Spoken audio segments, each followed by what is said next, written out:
Hello friends, nk'uko nabibasezeranyije rero kuri YouTube channel yitwa Bamboo Rwanda, nari nabasezeranyije ko nzabereka umusozo wa ya ntebe natangiye mbereka muri aya mavideo yabanje. Nkaba nageraga ngo mbereke ndimo gukora finissage nyitwika, ibingibi ndi gukora ni ugutwika utuntu dusa nk'udusatsi twajeho tutwoya ku ntebe kugira umuntu abone uko ayisiga verine ikaba isa neza nta bintu biyanduje cyangwa se bigaragaramo nabi bijyanye n'utwo tuntu tumeze mwitegereze neza. Ubwo gutwika kuriya ni ugutwika nyine utwo dusatsi, noneho ugatwika ukoresheje gaze. Mbibutse ko na gaze iri mu bintu dukoresha kuko hari video nzabakorera igaragaza ibikoresho byose twifashisha dukora izi ntebe zacu z'imigano. Nk'uko uyibona urabona ni ya ntebe nari natangiye mbereka muri amavideo yabanje. Utararebye iyo video namushishikariza gusubira inyuma amavideo yarangiye yo na postinze na uploadinze, uko yagiye akurikirana yose arahari, kandi nagushishikariza gukanda subscribe kuri iyi channel kugira ngo ujye ubasha kubona buri video yo uploadinze nashyizeho. Ntuzacikwe kuko ndabizi neza ko bizakugirira akamaro. Uzamenya gukora intebe y'umugano bitakugoye guhenze, mbese mva uzanshimira nyuma cyangwa se mu gihe utabasha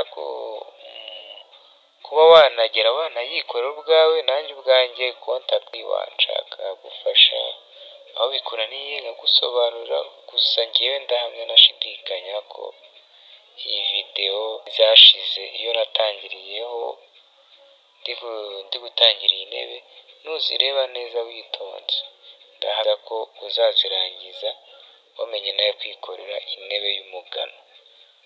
Ndacyayitwika, urabona ndacyayitayeho nyine kugira ngo ize kugera igihe cyo gusigwa verine isa neza, imeze neza ku buryo nyine umusiga ugasanga rwose inyereye, utayitandukanya na za ntebe za Dubai zimwe bakora muri bya biti byitwa ratana nayo nzayibereka.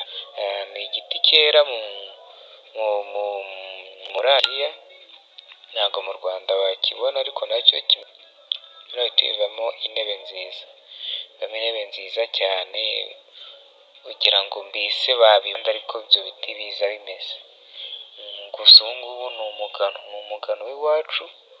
Umugano uroroshye kuwubona, nakurangira mu majyaruguru y'u Rwanda aho bita mu karere ka Musanze. Ndabizi ni benshi murahazi, abize mwarayize mu masomo agiye atandukanye, ko i Musanze mu karere k'Amara y'Amajyaruguru aho bita mu Kinigi, umurenge wa Kinigi kabisa.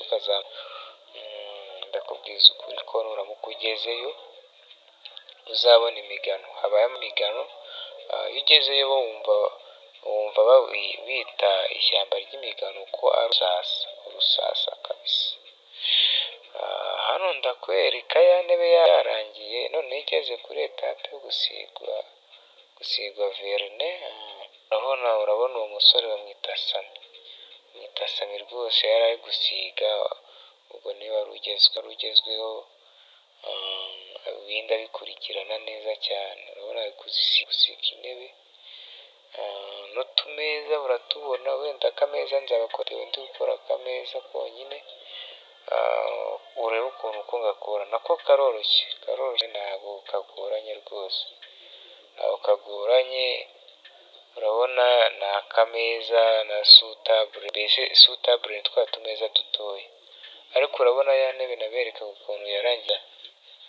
Nawe igihe uzaba ufite ubushobozi bwo gukora iyi ntebe, ngewe uzananyisha uzanyishakire rwose nkwereke ukuntu uyikuramo amafaranga. Ntuzicare ngo ni uko ngo wize ngo indimi none ngo uricaye ngo kubera yuko ngo ntabwo wize kaminuza ngo none ngo akazi wayava wihangira umurimo wiga ukora intebe y'umugano. Iyi ntebe usibye njye hari ahandi wari urayibona? Ntaho ubonye. Nanjye niteguye kugufasha rero ngo ukore nk'iyo ntebe. Ntumerere rwose, ntugire ikibazo, ntunyifashisha zanjye. Ndakubwiza ukuri ko mu minsi mike hano iyi ntebe rwose no kuyireba ubwayo iteretse hariya wumva ishimishije, niyo wayikora ntunayigurishije hariya iwanyu cyangwa se iwawe ukajya nawe uyicaramo cyangwa se ukanayirya. Iki ni igihangano cyanjye, ndakubwiza ukuri birenze kuko natwerega ni gutyo twabyize, urabona uwo musore ari gusiga nawe yaje vuba ari kwiga, ariko mu minsi mikeya tumaranye ndabona ageze kure, ku rwego nanjye ubwanjye urwego agezeho ntigeze nkurikije iminsi. Ndakubwiza ukuri ko ibyo amaze kumenya njyewe iminsi amaze maze nk'icyo gihe nta n'ikintu ndamenya, ariko we no kubanza yareba ya mavidewo n'ubu aracyayareba, aricara akabareba, ibindi akabikora yifashishije videwo. Reka nzabakorera videwo ari buri gukora, nibwo muzi ibyo mbabwira ari ukuri. Ndababwira ko ari ukuri rwose, nawe ageze kure kandi nawe azajya bigisha atanga n'ubuhamya bw'ukuntu byabanje kumucanga, ariko uko metere kabisa, ni metere. Wenda hari dukeya ataramenya, ariko buhoro buhoro nirwo rugendo. Ndacyabashishikariza rero ko ugomba kureba aya mavidewo uploadinze, kandi nkabashishikariza gukanda subscribe bantu banjye, mubayikande ku buryo videwo yose izagira nshyashya uzajya urahita uyibona. Ndabizi nawe uzaba ufitemo inyungu kuko ninkora videwo nkayishyiraho ukayibona. Ndetse ndababwiza ukuri ko umuntu uzakanda subscribe agakanda like akanyereka screenshot bashyize kuri yasharinze kandi yakanze like na subscribe yewe na comment, mwemereye kuzagira ute kwigisha ku buntu. Nzamwigisha ku buntu ubundi azanshimira nyuma. Kanda subscribe noneho uzajya kubona videwo zose uko zigiye zikurikiranye. Ubwo rero munanshimira bamwe bamaze gukanda subscribe, mbashimira cyane, muraba agaciro cyane. Ngaho mukomeze namwe mukanda like, comment na share, munyereka ubundi mbereke uko mubigenza. Subscribe nshuti yanjye, ntukazarebe iyi videwo ngo wibagirwe kugira ute gukanda subscribe, kugira ngo tujye tugendana buri munsi ku munsi, nambibutsa ko njyewe aho nkorera ari hano ku Kinamba ku batahazi, no ku Kinamba cya mbere uva Nyabugogo kuri cya kiraro gihuza Nyarugenge na Gasabo. Mujye mutugana, niyo mwaba mutaje kugura musobanuze, mubashe kumenya amakuru, namwe mubashe kwimenyera amakuru n'ibirambuye. Munatubaza ibibazo mushaka, ndetse mugiye mubyandika no muri comment, nabaza ku batabasha kugera hano ku Kinamba. Munyandikira, mumbaza, mungira n'inama, mumpa n'ibitekerezo nk'ibyo. Namwe inama zanyu ndazikeneye, muri abantu b'agaciro,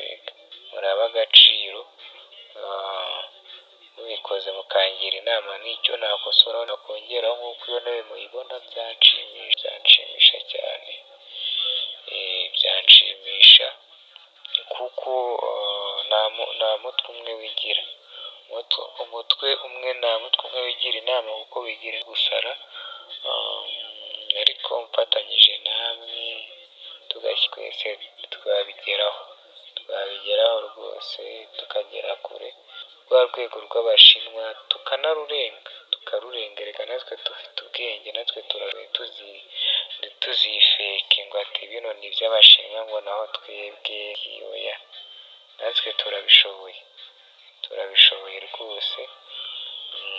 Muze twiteze imbere, twitire bana b'u Rwanda, inshuti bavandimwe rubyiruko,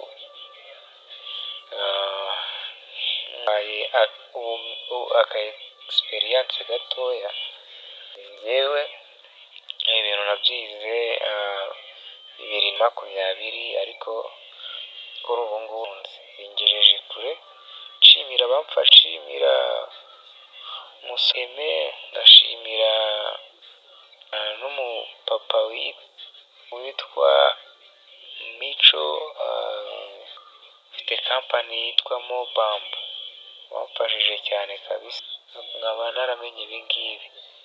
Nshimira umusaza yanjye, akaba n'umubyeyi, akaba n'inshuti, umubyeyi, mbese niba navuga n'umuvandimwe mukuru wanjye, aramfasha cyane, ndamushimira cyane, nawe anyumva aho ari hose.